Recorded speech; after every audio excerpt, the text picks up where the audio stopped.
Hi guys, James at Rampant Lion Reviews again for you today with another beer review. For this one we are going to stick to Scotland and we're going to have a look at another beer from a brewery that has featured on the channel a couple of times before. So we're going to stick to my fairly local area, I guess you could say, here in central Scotland, and this brewery is one that I have had some really nice beers from in the past, but this is a particular style that I've never tried from them before, so fingers crossed it should be really nice. This is a style of beer that I've been getting really into again over the last year or so, which you will know if you've been watching the channel regularly. So for this one then, we are going to go a little bit to the northwest of my hometown of Stirling, out towards Callander. Very pretty part of the country incidentally, and I would recommend you visit if you find yourself here. And we're going to have a look at another beer from Fallon Brewing Company. So this one is their Sleeper Pils. This must be the 5th or 6th review that I've done from these guys, but this one comes in at 4.6% ABV, and as you can probably guess from the name, this one is a Pilsner beer. They're describing it as a dry hopped Pilsner. So yeah, very curious to see how this one turns out. Like I said, this is review number 5 or 6 involving this brewery. The last beer that I had from these guys was one of the experimental IPAs, and that was really quite nice. But probably the two most memorable beers I've had from these guys so far would be the Choo Choo, which is their salted caramel stout, and I would highly recommend that beer. That's a little bit of an icon when it comes to sweet stouts here in Scotland, so definitely worth trying. But the Platform C, their West Coast IPA, is another one that I would highly recommend. I really like that beer, and I wish it was a little bit more kind of readily available for me, but maybe I'm not looking in the right places actually. But that's a beautiful beer and one that I would highly recommend that you check out if you get the chance. But yeah, I do have another beer from these guys which I'm quite excited for, and you'll see that in a few videos time. But this is the very first time I'm trying a lager from them of any description actually, so that makes me very curious about it. But then again, I'm curious about most of the beers that I buy. That's why I buy them.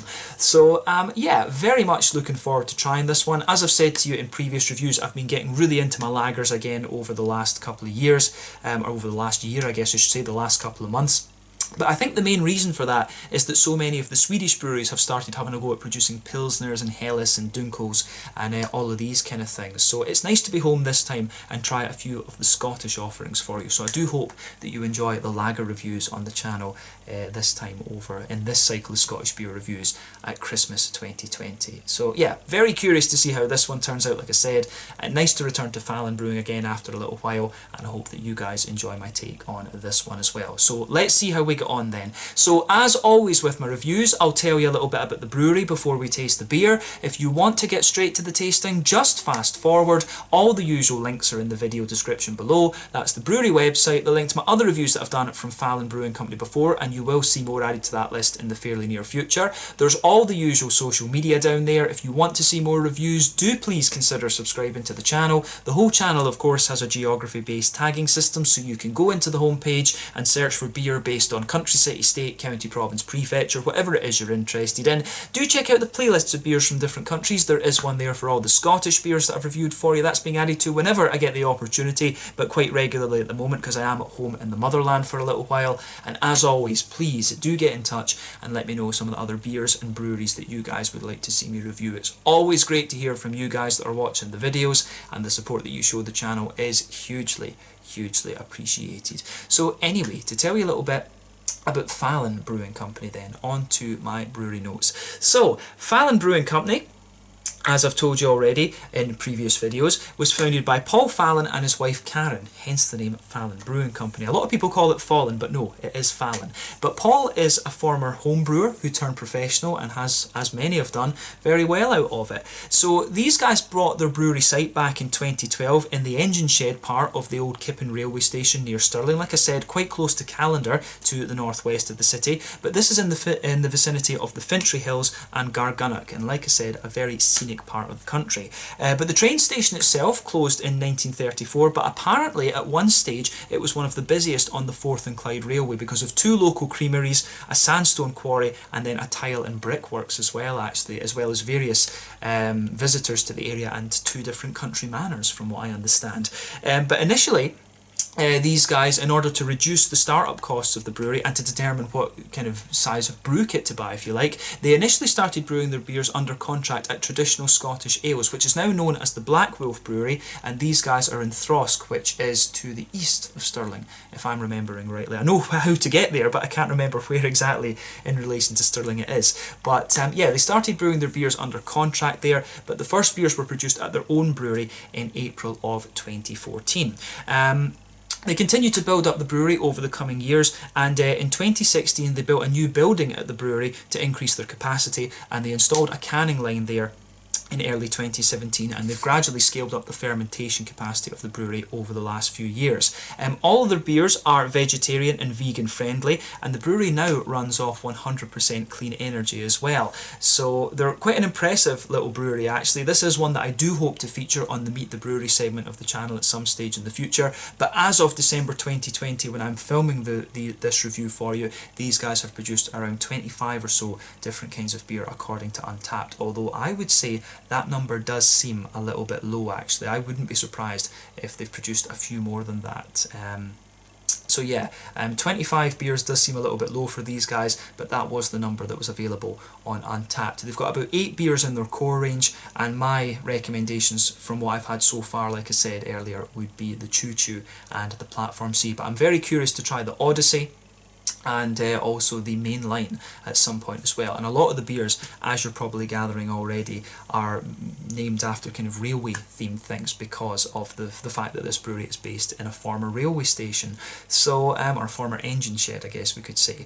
But yeah, that's all I can really tell you about Fallon Brewing Company for the moment. Like I said, I do recommend that you have a go at some of their beers if you get the chance. I think they do brewery tours as well, and I think brewing workshops, if I remember rightly, so perhaps once this whole COVID-19 thing buggers off, you guys can have a look at that. But as I always say, you'll find the brewery website in the video description below if you want to learn more about these guys. You can follow them on Facebook and Instagram to keep up to date with all the latest goings on, and you can check out the Rate Beer, Untappd and Beer Advocate pages to learn more about all of the different beers that these guys have done. So yeah, that's all we can say about Fallon Brewing Company just now. But like I said, some very solid beers from these guys, and definitely worth checking out. I'd love to see these guys start their own bar in Stirling actually. I think that would be the next stage for them. It would be really cool to see them do that, because there's not much of in the way of craft beer in Stirling, unfortunately, other than Brewdog, to be honest. So it'd be awesome to see Fallon start up their own pub at some stage. That would be really cool. Or even Williams Brothers or Harveston. That would be really nice as well. But yeah, let's get on and actually have a taste of this beer then and see how we get on. So as you can see, the artwork on these has changed a little bit since the last time we reviewed a beer from these guys. From what it said on the website, the artwork on this one is designed by a good friend of Paul Fallon, who is a GP but also a very talented illustrator. So the artwork on this is by Zion Capassi, and yeah, I have to say it is pretty impressive. I think from going by his drawings, I don't know if he's done the kind of graphical side of it, but these sort of hand-drawn things that you can see on the mountains here, these are Zion's designs. So maybe they've taken his sort of design, if you like, and then put it into a slightly more graphical format. But I have to say, the new cans from these guys are great. I do like the fact that they're 440s now as opposed to the 330s. That is much better, I think, for the kinds of beers that these guys do. But yeah, I think this one should be really nice. It says on the side here, Sleeper Pils, an old favourite reimagined, a clean base of 100% lager malt combines with a true Pilsner yeast for a refreshingly bitter lager. Traditional Czech Sats, or Žatec as the Czechs would call it, provides essential herbal notes, while Motueka and Mandarina Bavaria hops provide a lively citrusy twist. So Motueka, of course, comes from New Zealand. If I remember rightly, that hop is about, I want to say it's about 11 or 12% alpha acid. It's one of the higher alpha acid New Zealand hops. It's got a lovely limey character to it. Mandarina Bavaria comes from Germany, about 8% alpha acid, and you know, lovely tangerine orangey notes, as I guess you can gather from the name. Czech Sats tends to be around 5–5.5% alpha acid. So yeah, I guess with this one what they're doing is adding the Sats as the bittering hop, and then using the Motueka and Mandarina Bavaria as late addition hops, just to give you a little bit more kind of flavour and aroma and things like that. But this one should hopefully be very, very nice. 4.6% ABV, this one. So without further ado, let's get this guy out and we'll get on with the tasting then. Very, very curious about this beer. This is another one that I picked up from Valhalla's Goat through in Glasgow. So big thank you to the guys over there for, again, for making up that box for me that I got, that my dad went and picked up for me. Yeah, I can't really recommend the place local to me here that you could actually pick up these beers. As I say, there's not much in the way of craft beer here in the sort of Stirling area, unfortunately. That is something that does need addressed, actually. But yeah, this should be quite nice. As I've told you in previous reviews, the story of the Pilsner beer is that it was created in the city of Pilsen, which is now in the Czech Republic. At one stage it was part of the Austro-Hungarian Empire, and Pilsner is basically the German word for this city. The beer itself was created by an ethnic German brewer who I believe was from Bavaria, and he was brought in by the company that is now Plzeňský Prazdroj, or Pilsner Urquell as they're known, and he created this beer style. Apparently not a very nice man, so he only lasted with them for like 2 or 3 years before he was kicked out, from what I gather. But he did happen to make what is now the most popular style of beer in the world. So there you are. Strange how things can go. History is full of very, very unusual little stories like that. But yeah, as you can see, and as you would expect from this one, this is poured a lovely kind of pale golden straw colour. This is pretty much exactly what you would expect from a Pilsner. It's got just a little bit of a nice natural haze to it, as you can see if I put my fingers behind the glass there. When the beer poured, it did have a solid half finger of a frothy, I would say perfect white head. That is just fading away to be a very thin foamy layer, but it is leaving a substantial ring of foam around the edge of the glass there, so that's quite nice. There's 1 or 2 big bubbles sticking towards the side of the glass there, so probably tiny little bits, tiny little specks of dirt on this one, which is where it's catching, but you can see there are 1 or 2 bubbles going up towards the bottom of that head there. But I mean, overall, in terms of a Pilsner, it certainly looks just as you would expect, and it does look pretty damn nice, actually. I probably could drink this beer in like a tankard, like a Pilsner tankard. I do have a Pilsner Urquell tankard up on the windowsill there, but you know, I do like using my 6 degrees north glass. I love my tulip glasses, to be honest with you, and they are the best all-rounders for all the different styles. So yeah, it's always nice to just use my old reviewing glass again when I'm home, so I went with that for this one. But yeah, it certainly looks the part for a Pilsner, like I said. Let's have a closer look at the aroma then and just see how we get on with this one. Ooh, that does smell pretty authentic. As I've told you in previous videos, when it comes to these kind of traditional German, Czech style beers, you really want to rate them in terms of authenticity. These are very technically difficult styles to brew for a brewer. You know, if a brewery can do a good Pilsner, it shows you that they are overall a very good brewery, in my opinion. And I'll tell you straight away, I like to mark these beers in terms of authenticity, and this one does smell pretty damn good, actually. One of my favourite beers in Scotland, one of my kind of go-tos, if I did have a go-to, would be the Schiehallion from Harveston Brewery, which is closer to me than these guys are, but you know, very close to these guys as well. But yeah, this beer reminds me of that one. You know, the Schiehallion has Cascade in it from America, whereas this one has the kind of New Zealand hops, actually. But quite a few of these craft Pilsner beers do have some sort of New World hop in them. This one happens to have a slightly higher alpha acid German hop, and also a bit of New Zealand hop in it, so nothing wrong with that. The Fien Pilsner from Hylia Brewery in Skåne, they put a little bit of Citra in there, so it's not an uncommon thing to do. But I'll say straight away, this beer comes across as really authentic and very, very nice. It's got a little bit, you know, the first thing you notice about this beer is that trademark spiciness of the Czech Žatec Sats hop in there. The German hops, of course, are a little bit more aromatic, whereas the Czech ones, in my experience, are just a little tad more spicy, actually. But that smells very, very nice. Straight away with this beer, you're going to notice that very crisp Pilsner malt. As I've told you in previous reviews, I find Pilsner malt one of the most annoying things to describe for you in terms of aroma and flavour, because it really is more about the kind of feel that it gives you in the beer. it gives you a lovely, lovely crispness. So I mean, straight away with this beer, you can smell a little bit of that very soft but still crisp white bready character to the beer. You do get a little bit of a kind of McVitie's digestive sort of thing out of it, but the thing you get when you take the aroma of this beer in deeply is that big kind of crispness. So yeah, I'm curious to see how dry this beer is in terms of its malty character, because I've had some really dry pilsners actually, such as the Ectopils from OO Brewing over in Gothenburg recently. So yeah, that was a really dry one, but I like a slightly more I just like a little bit of biscuitiness in my my pilsner beer. So I've got a good feeling about this one. It's got a good little bit of the kind of classic Czech kind of Czech pilsner quality to it, but at the same time, I should say Czech Pilsen, but at the same time it just has a wee bit of sweetness in there. Other than that, there's not too much to report in terms of aroma from this one on the malty side of things, but on the hoppy side of things there are a few interesting things going on. So yeah, and with this one you can get a little bit of that kind of earthy quality that you would expect from the noble hops. You get a nice little bit of herbal character in there as well, some nice floral aromaticity. It's got a wee touch of spice to it. As I said, that's something that you expect of the Czech Sats hop, which is quite unique in comparison to, say, the Slovenian Styrian Goldings or the German, the Bavarian Hallertau's and the Badische Tettnangers. Those ones are a little bit more kind of floral, if you like, and a bit softer. So yeah, you can definitely pick up that from the aroma in this very, very nicely.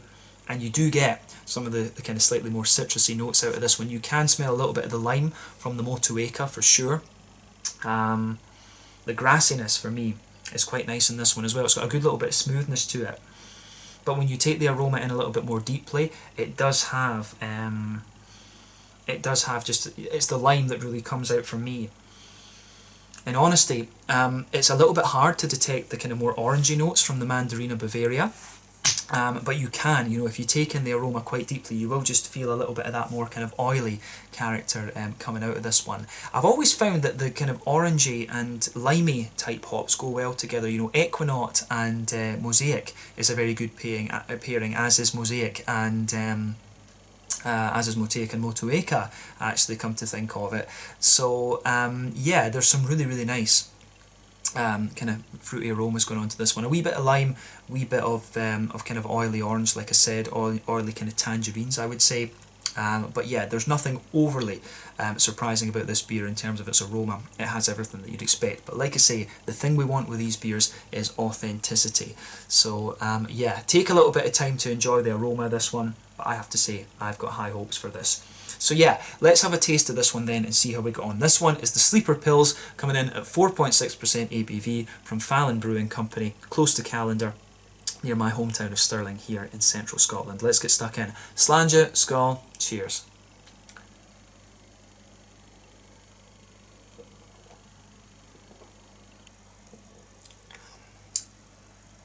Oh yeah, that is nicely done. Thumbs up to Fallon Brewing for this. That is pretty damn solid, actually.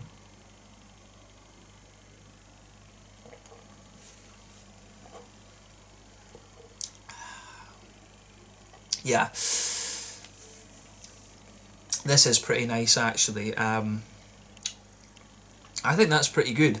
I mean, there are some really solid lager beers in Scotland these days. I mean, the St Mungo from West Brewing is, of course, more of a Munich Helles. In fairness, the Pilsners are quite a bit drier than the Helles. The Helles beers tend to be a little bit more kind of soft and bready, if you like.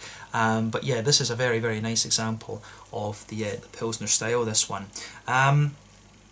The one thing that you have to watch with these beers as well, there is a slight variant between a German Pilsner and a Czech Pilsen in my experience. I think the Czech ones tend to be a little bit more kind of smooth, if you like, whereas the German ones tend to be a little bit more kind of crisp and dry. And you can say the same for the different lager beers that you've got. The German Helles or the Czech Svetli, the Märzen or the Vienna Lager on one hand, and then the Czech Letzak on the other, the German Dunkel, and then the Czech Cherny, and then the Schwarzbier, and the Tamavi. You've got all of these kind of things that you can compare in here. The Czech beers overall for me are more kind of smooth and bready, if you like, whereas the German ones tend to be a little bit drier and a little bit more kind of crisp, if that makes sense. A little bit wetter almost as well, to be honest.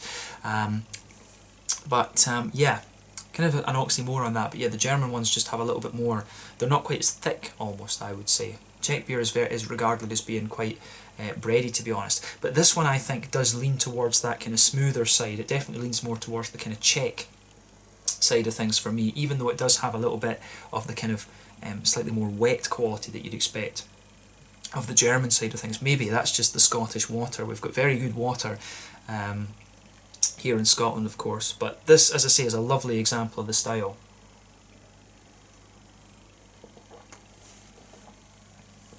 So yeah, it does have my approval, and I've had some very nice examples of Pilsners and Lagers over the last little while, so yeah, I'm impressed with this one. Very clean mouthfeel and very easy to drink.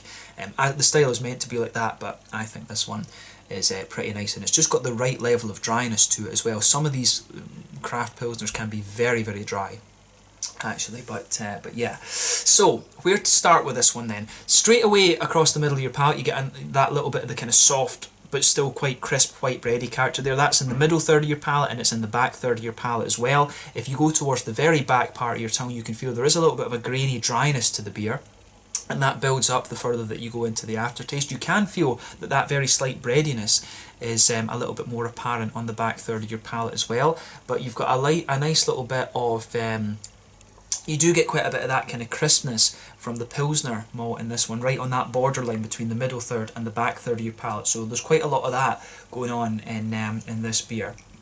But yeah, the malty backbone of this beer, I think, is quite smooth in comparison to some of the other ones that I've had. There is quite a bit of dryness to some of these beers that I've had recently, but I think this one is really quite nicely done in a lot of ways. So yeah, if you go to the very centre of your palate, there's a nice little bit of a kind of McVitie's digestive biscuity sort of thing there. This one isn't too sweet. I have had Pilsners that are quite, that are considerably more sweet than this one, but it just has a wee bit of that kind of biscuity note, that kind of oily biscuity kind of thing in the middle of the palate, and as you move further out from the centre of the palate, it does get a wee bit more kind of it definitely does get just a wee bit more kind of grainy in that sense too. So nothing surprising about this beer, like I say, in terms of its flavour composition, but it's just really well done, and you can't ask for more than that. In the back corners of the palate, there is a wee bit of earthiness there from the Czech Žatec, Sats hop in there, but as you move further forward on the sides of the palate, you will get a slightly herbal quality out of this one. Then as you reach the front kind of corners of the palate, you do have a fair little bit of floral aromatic spice out of this one. So yeah. I do wonder if some of the spice that you get out of this is from the New Zealand hops. Some of these New Zealand hops can have a hell of a spicy character to them, so I would say that those hops, the Mandarina Bavaria and the Motueka, have been added as late addition hops. But remember, as you go through the boil, you have this kind of trade-off. If you add them in the very early stage, you get a lot of bitterness out of them, but then as you gradually go over time, you will start to get more you'll start to get the trade-off between bitterness and flavour and aroma. So I think the two other hops in this have been added at a point where they will contribute to the bitterness a little bit, because you do just get a really big kind of almost New World type spiciness out of this beer to a certain extent. You can just detect the pungency of that very slightly, but round the very front curve of the tongue, you get a nice kind of lighter grassy element to the beer, and that works very, very nicely actually. It comes across as a very soft and quite smooth Pilsner in a lot of ways, I have to say.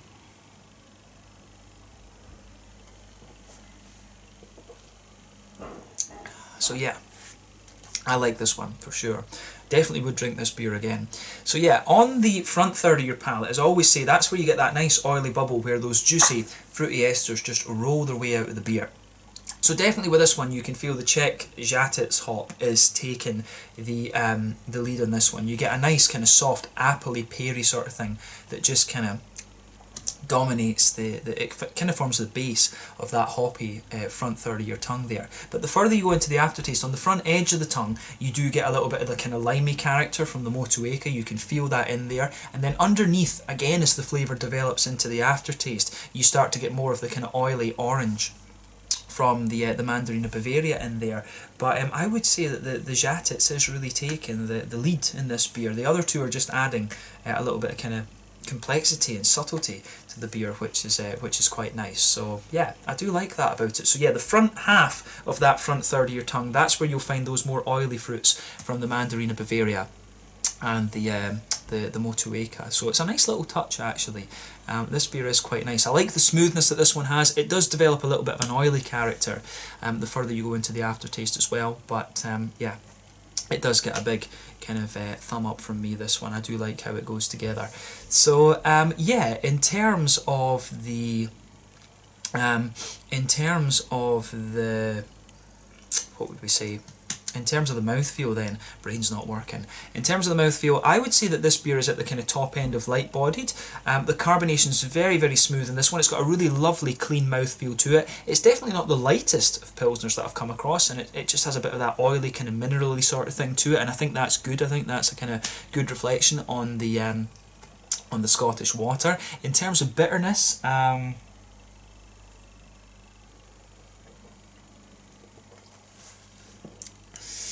you know, it does have a nice wee bit of bitterness to it. I think this one's probably about 20-25 IBUs. It's not too high, but it just has a wee bit of that in there as well. You do get a tiny little bit of dryness out of the malt base as well, which kind of adds to the impression of bitterness a little bit. But really, I would say the malt base overall is quite smooth, just with a little touch of sweetness to it that develops later on. So yeah, nice little bit of bitterness out of it, about 20-25 IBUs at most, I would say. Smooth malt base, a little bit of that kind of dryness that develops further into the aftertaste. Wee touch of graininess as well, and then the fruits are kind of slightly wet, but at the same time they've just got a little touch of oiliness to them as well. So I certainly like how this beer goes together. So yeah. Just you will enjoy this one if you're a fan of this style like me. So it certainly has my approval, and it is pretty damn authentic. So yeah, that's what you want from these lager beers. Quite a technically demanding style to do. So yeah, Fallon have pulled this off pretty damn well. But knowing this brewery, I'm not surprised. They do some solid stuff. So yeah, let's leave it at that for this one. This one was the Sleeper Pils, coming in at 4.6% ABV from the Fallon Brewery near Callander, to the northwest of my hometown of Stirling here in central Scotland. So yeah, let's leave it there. Once again, thank you for watching my beer reviews. Until the next time, please like, subscribe, share, all the usual YouTube stuff. Let me know your own thoughts on this beer in the comment section below. Let me know what your favourite beers are from Fallon Brewery as well. We will return to these guys at some point fairly soon. I do have quite an exciting beer to try from these guys, which hopefully you guys will enjoy as well. But in the meantime, thank you for watching. Check out my social media, check out Fallon Brewing Company, and if you are a fan of the Pilsner beers, have a go at this one. This is a very, very nice example of the style. So yeah, thank you again for watching, and I'll catch you guys later. Slàinte, skål, cheers, and see you guys on the next review.